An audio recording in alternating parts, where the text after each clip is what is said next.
Hello everybody, this is Maniac4Bricks more, and welcome back to another episode of Why It Failed, Episode 4, Bricklink.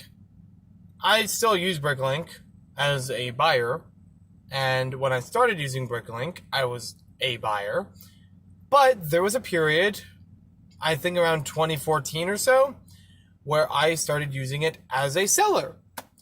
I was encouraged to do this over a live stream, actually. I'm not even sure if it's still on YouTube publicly, but it does exist, or it did happen at one point. There were other people that were there to witness. I had a big haul of various Lego parts that I never really had before. And I thought it was cool, and I did a video for it, and I laid them all out on a big table, sorting through them and checking them out. I also thought it would be cool. I joined someone's live stream, and I thought it'd be cool to go over those parts as well. During that live stream, we had several people in the room, and one of the people was Big B Bricks. He looked through some of the parts that I had, and he said, "Dude, I'd like to buy those parts from you." Mostly, he was trying to look for anything that was pink, dark pink, bright pink, or Paradisa pink. I don't know how else you want to classify them. The various shades of pink. Any of those kinds of parts he was interested in. So I said, okay, is there anything I could trade, or how do we want to set up this trade? I didn't know really how much he wanted to buy it. I thought he just threw out that, and I really had selling that up to that point. So he was like, "No, I don't want to trade, I want to buy." So he walked me through the process of setting up a Bricklink store to sell as well as buy, to register it as a seller, and how to list the parts. And he placed an order. He was the first order in the Bricklink store, because obviously he's the one who started it being a store. And, yeah, it was kind of nuts after that. I mean, not immediately. I mean, after that sale, I had a few other things where I was like, you know what? I probably could sell off some of this stuff on a yard sale style where I just don't need it anymore. I just have a surplus I'm not interested in or need for certain projects. Listing various things. It weren't all, it was sometimes minifigs, sometimes extra Lego merchandise. I just got duplicates of or whatever. Or, I think before it's also been just various parts, a lot of different parts, no real category to any of the parts, that start setting up, putting aside into its own bin, and having that available for sale. And, I didn't really go too hard in the mailing packages kind of thing at first. So I just kind of played around with it a little bit during that time. 2015 or so, it starts picking up traction. I would say that's probably the bigger year where I was running the Bricklink store, because it wasn't just a part-time. I always called it a less than part-time job, like a tip jar. I make a little bit of money back from this, but for the most part, it's clearinghouse. Getting a few things out there I don't really need, and maybe benefiting someone who does need them.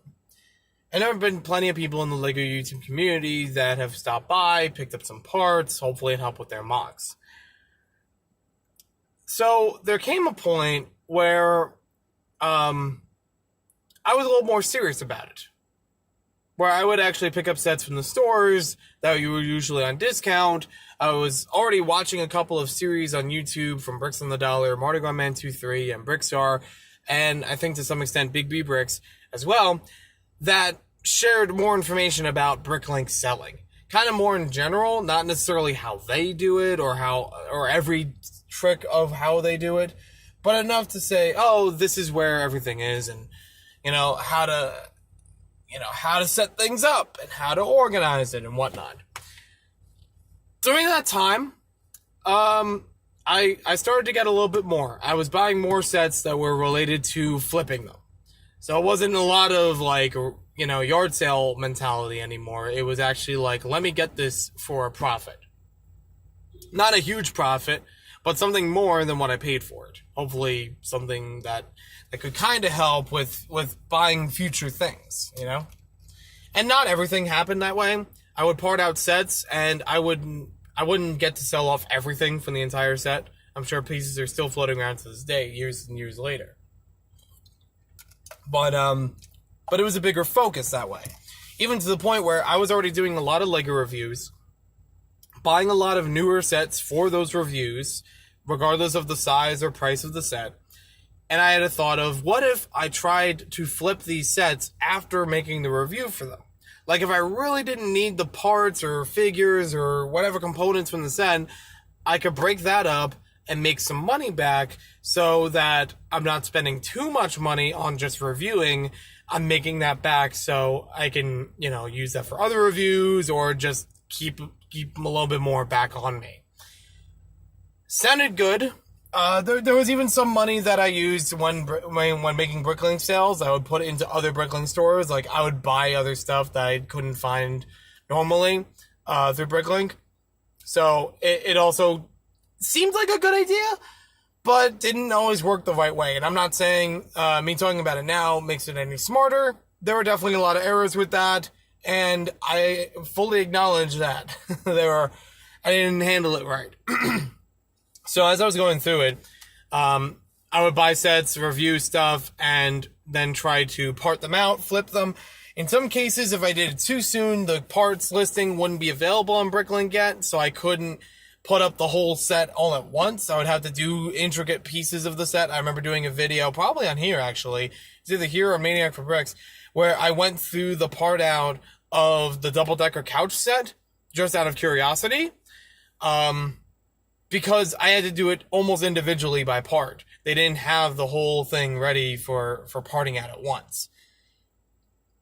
I never said that I did all of the YouTubers' advice well.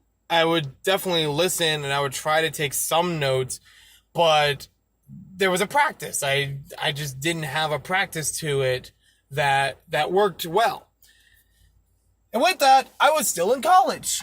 So I was still spending a lot of time where I was, going in between classes and mailing stuff after the class was over. Or, things would take a little bit longer to process at home before mailing it out because I was still studying or whatnot. I had other commitments. Always comes back to, I have too much on my plate, doesn't it? Anywho, during that time, I received 3 non-shipping seller alerts all at the same time, and Bricklink shut down my store. I still mailed out those packages. I kept good contact with the buyers up to that point to say, I'm still working on your package. There are XYZ parts I haven't found yet. I think once or twice I've had to refund people. And yeah, it wasn't pretty. And it definitely wasn't, like I said, in the right practice. I wasn't really in the right mindset with working with all this. What used to be a tip jar now became a part-time job. Even though I said in the beginning it was a less than part-time job, like it was a small thing, make a little money, but now it's a thing where I was very focused on what was going in and out. So that's not great, but I at least learned from it. And I actually did have a Bricklink store shortly after that under a different email, but that was strange. I can say now that I don't quite agree with it. I don't really think it was a great, smart move in general. But the idea of it was, I was going to start up some merchandise of custom parts or printed parts or whatever and sell that through Bricklink. Mostly related to the Brick Theorist YouTube channel I was already running with. And I already had a surplus of things because I thought people wanted to buy certain things, and then when they turned it down, but I already placed the order, I just had extras, and I'm like, I don't know what to do with these. So then I put it onto the Bricklink store. And that was, the idea of it was to fund the YouTube channel because that would mean finding more specific parts I wasn't really looking for before that on Maniac4Bricks. It was complicated. It doesn't make a lot of sense. I can totally get if people don't like how that sounds. And I don't either. In retrospect, that was not smart. So, there's that. I only buy through Bricklink now. I still, every time I log in, have the thing on the top that says you're not allowed to sell through Bricklink under this user, blah, blah, this little yellow banner. I understand that. That's no problem. I have no intentions right now of selling through Bricklink. Maybe eBay, I did that a few times, but nothing that was extravagant, nothing that was, really hard-hitting of, I gotta flip this, right away. Again, it had more of the yard sale mentality. And I don't have anything currently listed there, and that's okay by me. Got a lot of other things to focus on, and that's, again, a lesson to learn. Learn your focus. Dip your hand in too many chip bowls, you won't really get to flavor the chip. I just made that up now. I don't even know if that made sense. But yeah, that didn't help. I don't sell on Bricklink, but at least I have a history of it, so I have learned from that experience. And that's all I got to say about that. Thanks for watching, and let me know what you think in the comments below if you've had experience on Bricklink as a buyer or a seller. I'm not really saying I was really good at it. Let me get that across. I know I made mistakes, but I am planning not to make those mistakes again. Have a good day, everyone.